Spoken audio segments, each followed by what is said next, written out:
नमस्कार, world news में आपका स्वागत है। तो जैसा कि आप जानते हैं कि हिंदुस्तान के प्रधानमंत्री नरेंद्र मोदी फिलहाल फ्रांस के दौरे पर हैं, जहां वो एआई शिखर सम्मेलन में हिस्सा लेंगे।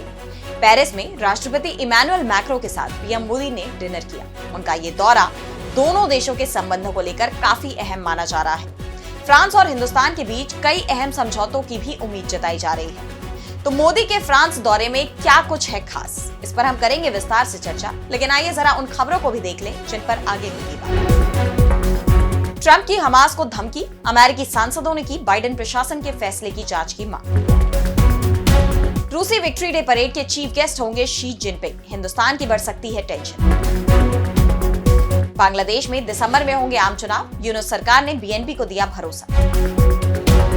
और चलते चलते में देखेंगे अफ्रीका महाद्वीप के हो जाएंगे 2 टुकड़े, वैज्ञानिकों की भविष्यवाणी। तो हिंदुस्तान की प्रधानमंत्री मोदी फ्रांस के 3 दिवसीय दौरे पर हैं। ये मोदी की 6ठी फ्रांस यात्रा है। बीते दिन पेरिस पहुंचते ही पीएम मोदी का गर्मजोशी के साथ भव्य स्वागत हुआ। सड़कों पर हिंदुस्तानी प्रवासियों की भारी भीड़ देखी गई, जो तिरंगा हाथ में लिए पीएम मोदी के स्वागत में वहां पहुंचे थे। इसके बाद पीएम फ्रांस के राष्ट्रपति इमैनुअल मैक्रों के डिनर में शामिल होने पहुंचे। यहाँ मैक्रो ने गले लगाकर पीएम मोदी का स्वागत किया।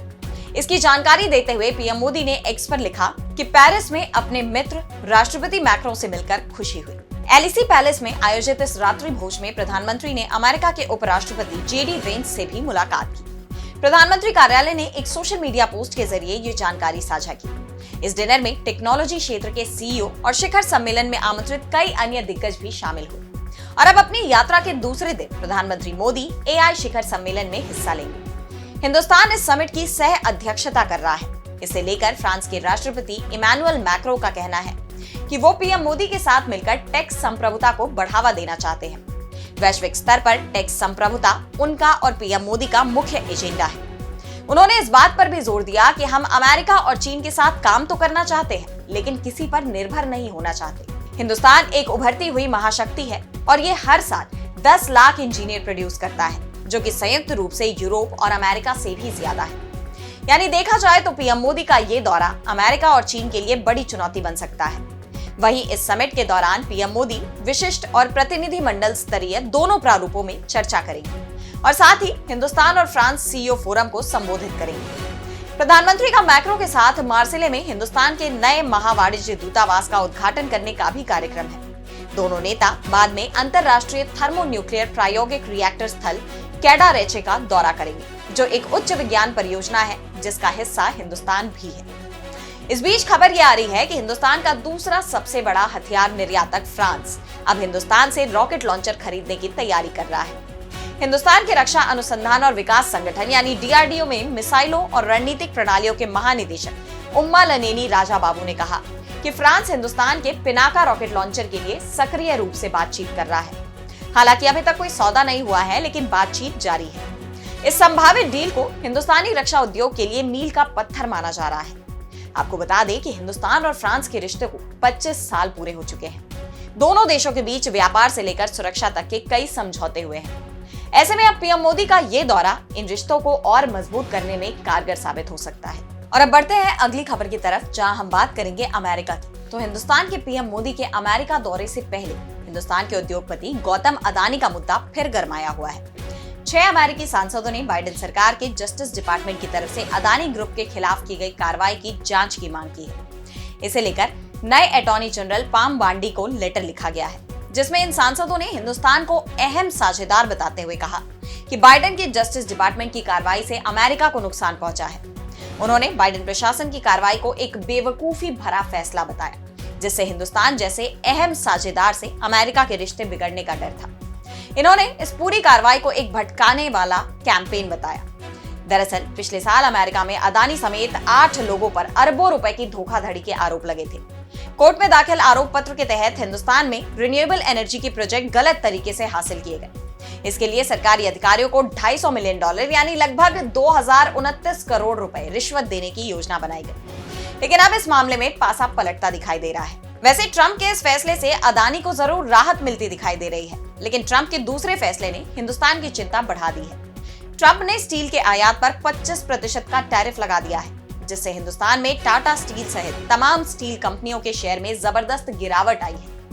वैसे ट्रंप के फैसले सिर्फ हिंदुस्तान की परेशानी को ही नहीं बढ़ा रहे, बल्कि पूरी दुनिया की परेशानी बढ़ा रहे हैं, खास तौर पर हमास की। ट्रंप ने हमास को खुली धमकी दे दी है। उन्होंने कहा कि अगर 15 फरवरी तक बंधकों को रिहा नहीं किया जाता तो युद्ध विराम समझौता रद्द कर देना चाहिए और गजा में नरक मचा देना चाहिए।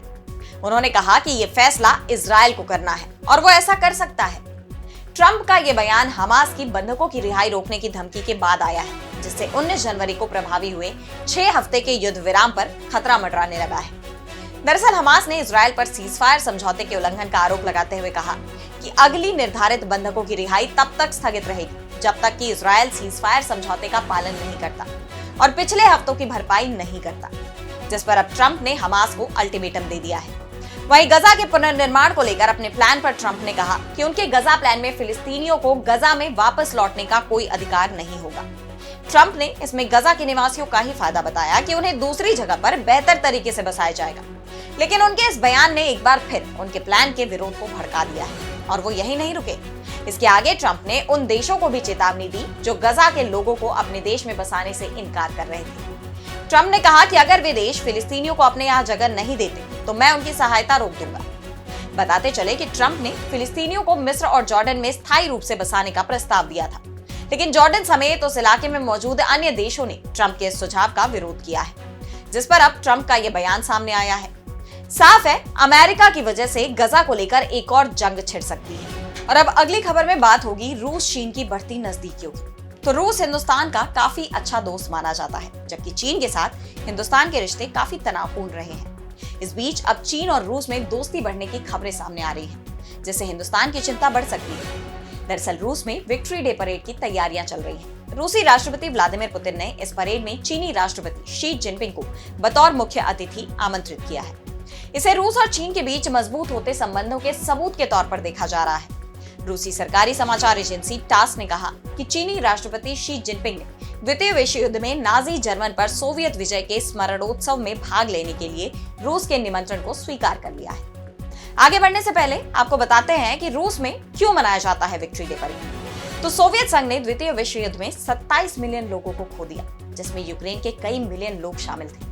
लेकिन अंततः नाजी सेनाओं को बर्लिन वापस धकेल दिया गया, जहां एडोल्फ हिटलर ने खुद की जान ले ली और 1945 में रहस्टैग पर लाल सोवियत विजय बैनर फहराया गया।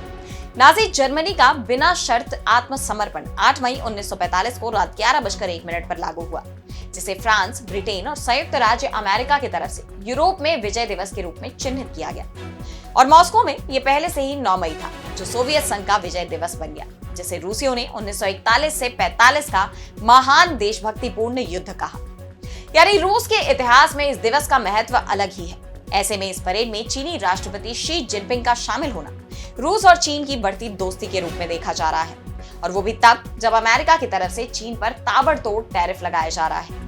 पिछले एक दशक में दोनों देशों ने अमेरिका के खिलाफ मजबूत व्यापारिक, कूटनीतिक और रक्षा संबंधों को विकसित किया है। चीन और रूस एक साथ सैन्य अभ्यास कर रहे हैं। इसके अलावा चीन फिलहाल रूसी तेल का सबसे बड़ा आयातक भी बन गया है। रूस और चीन के बीच बढ़ते संबंधों से हिंदुस्तान की परेशानी बढ़ सकती है। हिंदुस्तान का चीन के साथ गंभीर सीमा विवाद है। दोनों देश एक युद्ध भी लड़ चुके हैं। वहीं रूस हिंदुस्तान का पुराना दोस्त है, जिसके साथ मजबूत रक्षा संबंध भी है।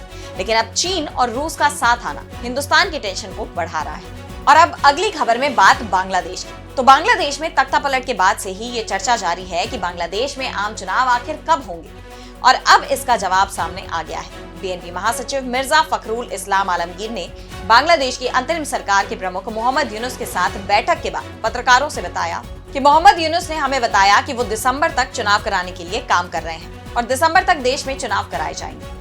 इस बयान के बाद ये तो माना जा रहा है कि यूनुस सरकार ने चुनाव दिसंबर में कराने की बात कह दी है, लेकिन इस बात पर कितना अमल होता है और दिसंबर तक बांग्लादेश में और कितनी उथल पुथल मचती है, ये देखना होगा।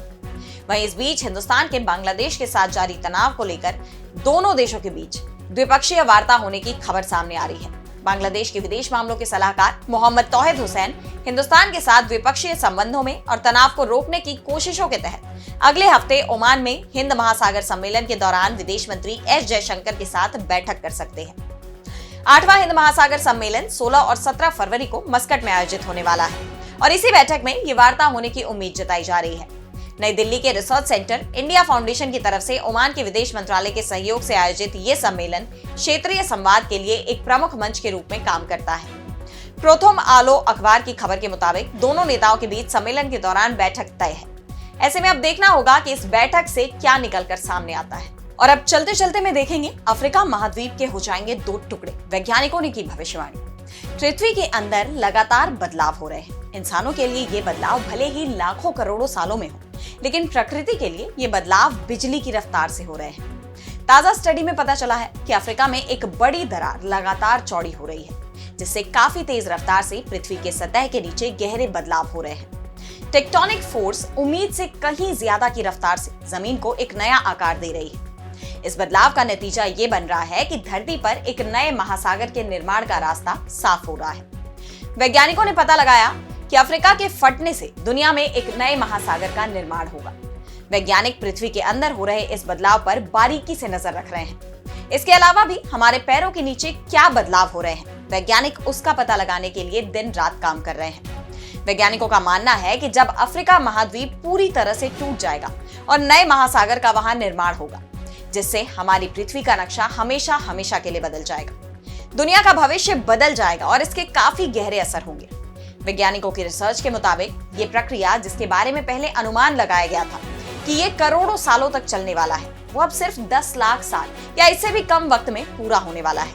यानी इसकी रफ्तार कितनी ज्यादा है, इसका अंदाजा इस बात से लगाया जा सकता है। अफ्रीका के नीचे अफ्रीकी और सोमाली प्लेटें 0.8 सेंटीमीटर प्रति साल की दर से अलग हो रही है। ये धीमी है, लेकिन लगातार होने वाली शिफ्ट पूर्वी अमेरिका को 2 हिस्सों में चीर रही है, जिससे बड़े पैमाने पर दरारों का निर्माण हो रहा है और धीरे धीरे ये भूभाग कमजोर होता जा रहा है। इससे पूर्वी अफ्रीका 2 हिस्सों में फट रहा है। या महासागर बनने से अफ्रीका का मैप दोबारा बनेगा और इसका इकोसिस्टम बदल जाएगा। तो आज इस वर्ल्ड बुलेटिन में इतना ही। देश दुनिया की तमाम बड़ी खबरों के लिए बने रहिए डीबी लाइव के साथ और मुझे दीजिए इजाजत। नमस्कार।